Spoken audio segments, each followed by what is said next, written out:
1971 সালে 1977 সালে বাংলাদেশ ইসলামী ছাত্র শিবির 6 ফেব্রুয়ারিতে ঢাকা বিশ্ববিদ্যালয়ের কেন্দ্রীয় জামা মসজিদে যাত্রা শুরু করে। 1977 সাল থেকে আজ পর্যন্ত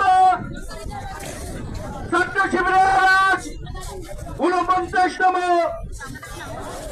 প্রতিষ্ঠা বার্ষিকী উপলক্ষে আজকের এই বর্ণাঢ্য র্যালিতে আপনাদের সকলকে সালাম জানাই। আসসালামু আলাইকুম। সংগ্রামী উপস্থিতি, মেধা, সততা, দেশপ্রেমে গড়ে আগামীর বাংলাদেশ, এই প্রতিবদ্ধকে সামনে রেখে সারা বাংলাদেশে ইসলামী ছাত্র শিবিরের প্রতিষ্ঠা বার্ষিকী উপলক্ষে বর্ণাঢ্য র্যালির আয়োজন করা হয়েছে। আজকের এই র্যালিতে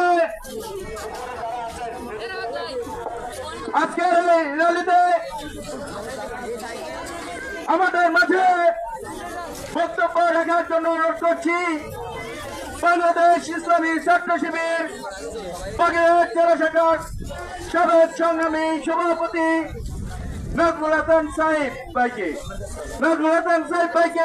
তার মূল্যবান বক্তব্য প্রদানের জন্য অনুরোধ করছি।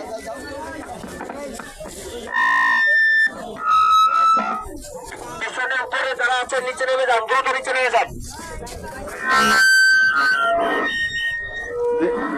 আমরা রাস্তা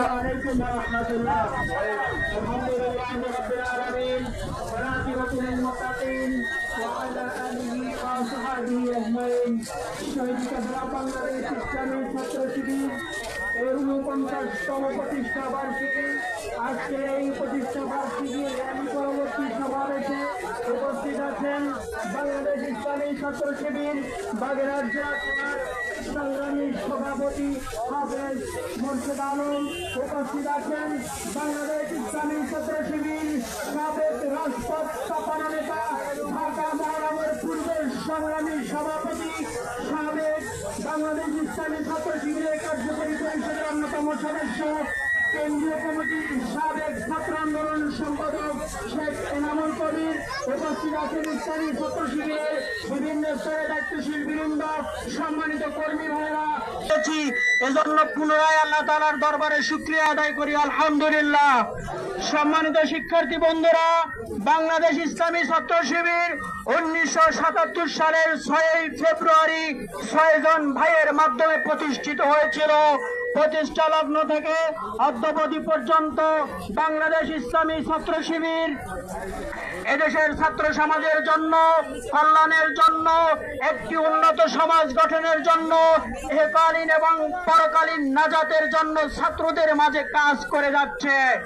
ইসলামী ছাত্র শিবিরের একমাত্র লক্ষ্য হলো আল্লাহ তাআলার সন্তুষ্টি অর্জন করে সকল স্তরের সকল মানুষকে, সকল মুসলিমকে একটি জান্নাতের পরিবেশ তৈরি করে তাকে জান্নাতি মানুষ হিসেবে গড়ে তোলা। সম্মানিত শিক্ষার্থী বন্ধুরা, ইসলামী ছাত্র শিবিরের দায়িত্বশীলরা একজন শিক্ষার্থীকে শুধু শিক্ষার্থী নয়, একজন যথাযথ মানুষ হিসেবে গড়ে তোলার জন্য সর্বোচ্চ চেষ্টা করে থাকে। তারা নিজেদেরকে একজন আদর্শবান মানুষ হিসেবে প্রেজেন্ট করতে চায়। যেভাবে তারা অগ্রজদেরকে সম্মান করে, তেমনি ভাবে অনুজদেরকেও স্নেহ করে থাকে। ইসলামী ছাত্র শিবিরের দায়িত্বশীলরা অনুজদেরকে